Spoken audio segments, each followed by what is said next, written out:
जय श्री राम। आज हमारे पाठ का 32वां दिन है, तो आइए शुरू करते हैं। बार बार विश्वामित्र जी के चरणों में सिर नवाकर राजा कहते हैं, हे मुनिराज, यह सब सुख आपके ही कृपा कटाक्ष का प्रसाद है। राजा दशरथ जी जनक जी के स्नेह, शील, करनी और ऐश्वर्य की सब प्रकार से सराहना करते हैं। प्रतिदिन सवेरे उठकर अयोध्या नरेश विदा मांगते हैं, पर जनक जी उन्हें प्रेम से रख लेते हैं। आदर नित्य नया बढ़ता जाता है। प्रतिदिन हजारों प्रकार से मेहमानी होती है। नगर में नित्य नया आनंद और उत्साह रहता है। दशरथ जी का जाना किसी को नहीं सुहाता। इस प्रकार बहुत दिन बीत गए, मानो बाराती स्नेह की रस्सी से बंध गए हैं। तब विश्वामित्र जी और शतानंद जी ने जाकर राजा जनक को समझाकर कहा, यद्यपि आप स्नेहवश उन्हें नहीं छोड़ सकते, तो भी अब दशरथ जी को आज्ञा दीजिए। हे नाथ, बहुत अच्छा कहकर जनक जी ने मंत्रियों को बुलवाया। वे आए और जय जीव कहकर उन्होंने मस्तक नवाया। जनक जी ने कहा, अयोध्या नाथ चलना चाहते हैं, भीतर रनिवास में खबर कर दो।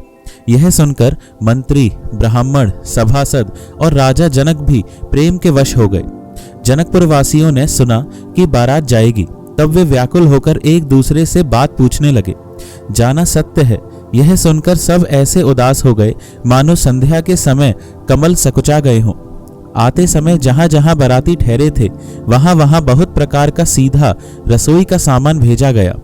अनेकों प्रकार के मेवे, पकवान और भोजन की सामग्री जो बखानी नहीं जा सकती, अनगिनत बैलों और कहारों पर भर भर कर लाद लाद कर भेजी गई। साथ ही जनक जी ने अनेकों सुंदर शैया पलंग भेजी।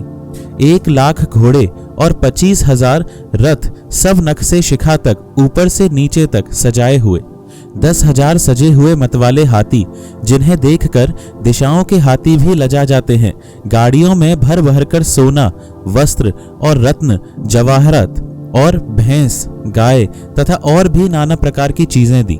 इस प्रकार जनक जी ने फिर से अपरिमित दहेज दिया, जो कहा नहीं जा सकता और जिसे देखकर लोकपालों के लोगों की संपदा भी थोड़ी जान पड़ती थी।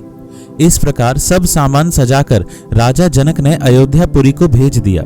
बारात चलेगी, यह सुनते ही सब रानियां ऐसी विकल हो गईं मानो थोड़े जल में मछलियां छटपटा रही हो। वे बार बार सीता जी को गोद कर लेती हैं और आशीर्वाद देकर सिखावन देती हैं, तुम सदा अपने पति की प्यारी हो, तुम्हारा सुहाग अचल हो, हमारी यही आशीष है। सास, ससुर और गुरु की सेवा करना, पति का रुख देखकर उनकी आज्ञा का पालन करना। सयानी सखियां अत्यंत स्नेह के वश कोमल वाणी से स्त्रियों के धर्म सिखलाती हैं। आदर के साथ सब पुत्रियों को स्त्रियों के धर्म समझाकर रानियों ने बार बार उन्हें हृदय से लगाया। माताएं फिर भेंटती और कहती हैं कि ब्रह्मा ने स्त्री जाति को क्यों रचा। उसी समय सूर्यवंश के पताका स्वरूप श्री रामचंद्र जी भाइयों सहित प्रसन्न होकर विदा कराने के लिए जनक जी के महल को चले। स्वभाव से ही सुंदर चारों भाइयों को देखने के लिए नगर के स्त्री पुरुष दौड़े। कोई कहता है, आज ये जाना चाहते हैं। विदेह ने विदाई का सब सामान तैयार कर लिया है। राजा के चारों पुत्र इन प्यारे मेहमानों के मनोहर रूप को नेत्र भरकर देख लो। हे सयानी, कौन जाने किस पुण्य से विधाता ने इन्हें यहाँ लाकर हमारे नेत्रों का अतिथि किया है। मरने वाला जिस तरह अमृत पा जाए, जन्म का भूखा कल्पवृक्ष पा जाए और नरक में रहने वाला या नरक के योग्य जीव जैसे भगवान के परम पद को प्राप्त हो जाए, हमारे लिए इनके दर्शन वैसे ही हैं। श्री रामचंद्र जी की शोभा को निरख कर हृदय में धर लो, अपने मन को सांप और इनकी मूर्ति को मणि बना लो। इस प्रकार सबको नेत्रों का फल देते हुए सब राजकुमार राजमहल में गए। रूप के समुद्र सब भाइयों को देखकर सारा रनिवास हर्षित हो उठा। सासुएं महान प्रसन्न मन से निछावर और आरती करती हैं। श्री रामचंद्र जी की छवि देखकर वे प्रेम में अत्यंत मग्न हो गई और प्रेम के विशेष वश होकर बार बार चरणों लगी। हृदय में प्रीति छा गई, इससे लज्जा नहीं रह गई। उनके स्वाभाविक स्नेह का वर्णन किस तरह किया जा सकता है।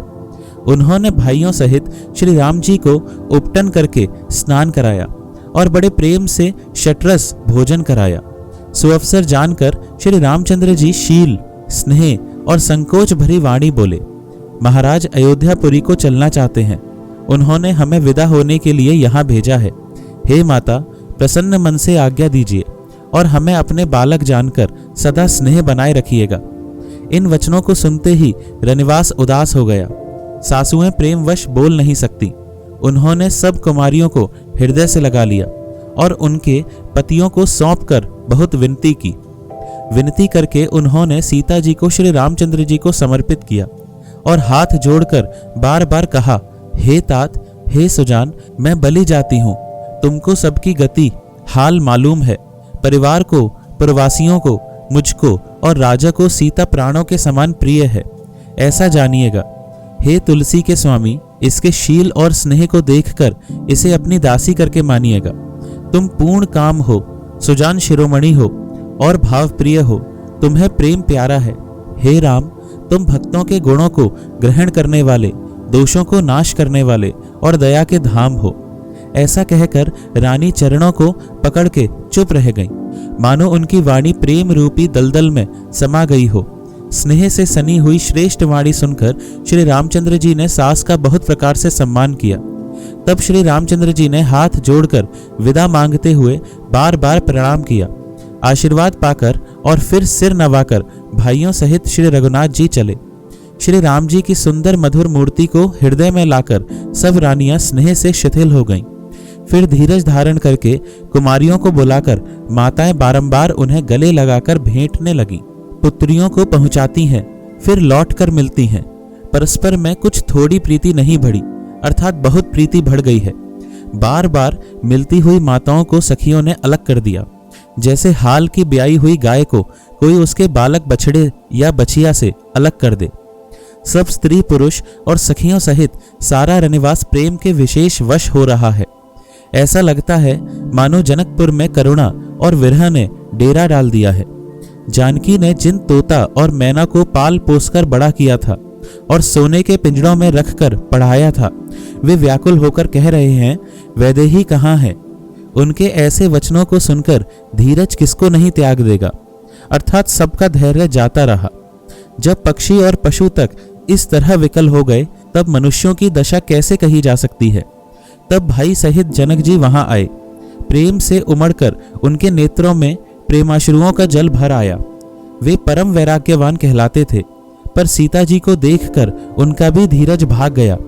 राजा ने जानकी जी को हृदय से लगा लिया। प्रेम के प्रभाव से ज्ञान की महान मर्यादा मिट गई, ज्ञान का बांध टूट गया। सब बुद्धिमान मंत्री उन्हें समझाते हैं। तब राजा ने विषाद करने का समय न जानकर विचार किया। बारंबार पुत्रियों को हृदय से लगाकर सुंदर सजी हुई पालकियां मंगवाईं। सारा परिवार प्रेम में विवश है। राजा ने सुंदर मुहूर्त जानकर सिद्धि सहित गणेश जी का स्मरण करके कन्याओं को पालकियों पर चढ़ाया। राजा ने पुत्रियों को बहुत प्रकार से समझाया और उन्हें स्त्रियों का धर्म और कुल की रीति सिखाई। बहुत से दासी दास दिए जो सीता जी के प्रिय और विश्वास पात्र सेवक थे। सीता जी के चलते समय जनकपुरवासी व्याकुल हो गए। मंगल की राशि शुभ शकुन हो रहे हैं।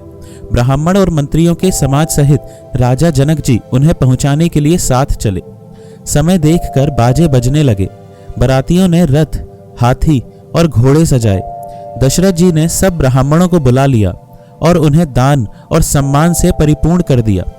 उनके चरण कमलों की धूली सिर पर धरकर और आशीष पाकर राजा आनंदित हुए और गणेश जी का स्मरण करके उन्होंने प्रस्थान किया। मंगलों के मूल अनेकों शकुन हुए। देवता हर्षित होकर फूल बरसा रहे हैं और अप्सराएं गान कर रही हैं। अवधपति दशरथ जी नगाड़े बजाकर आनंद पूर्वक अयोध्यापुरी को चले। राजा दशरथ जी ने विनती करके प्रतिष्ठित जनों को लौटाया और आदर के साथ सब मंगनों को बुलवाया। उनको गहने कपड़े, घोड़े, हाथी दिए और प्रेम से पुष्ट करके सबको संपन्न अर्थात बल युक्त कर दिया। वे सब बारंबार विरुदावली कुल कीर्ति बखान कर और श्री रामचंद्र जी को हृदय में रखकर लौटे। कौशलाधीश दशरथ जी बार बार लौटने को कहते हैं, परंतु जनक जी प्रेमवश लौटना नहीं चाहते। दशरथ जी ने फिर सुहावने वचन कहे, हे राजन, बहुत दूर आ गए, अब लौटिए। फिर राजा दशरथ जी रथ से उतरकर खड़े हो गए। उनके नेत्रों में प्रेम का प्रभा बढ़ आया। प्रेमाश्रुओं की धारा बह चली। तब जनक जी हाथ जोड़कर मानो स्नेह रूपी अमृत में डुबोकर वचन बोले,